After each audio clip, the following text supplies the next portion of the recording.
قیامت سے پہلے ایک ہوا چلے گی جس سے سارے اہل ایمان مر جائیں گے. ایک کلمہ گو مسلمان دنیا پہ زندہ نہیں بچے گا، صرف غیر مسلم ہوں گے. ایک بھی لا الہ الا اللہ کہنے والا نہیں ہوگا.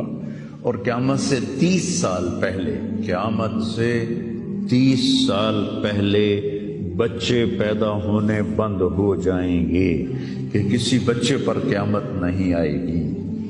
یوم تذہل کل مرضعۃ عما ارضعت، وہ ہولناکی بتانے کے لیے تشبیہ ہے.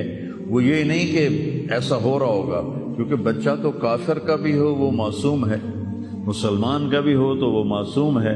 اس لیے آپ نے کہا کہ سارے جو نابالغ مرتے ہیں وہ جس مذہب کے بھی ہیں سب جنت میں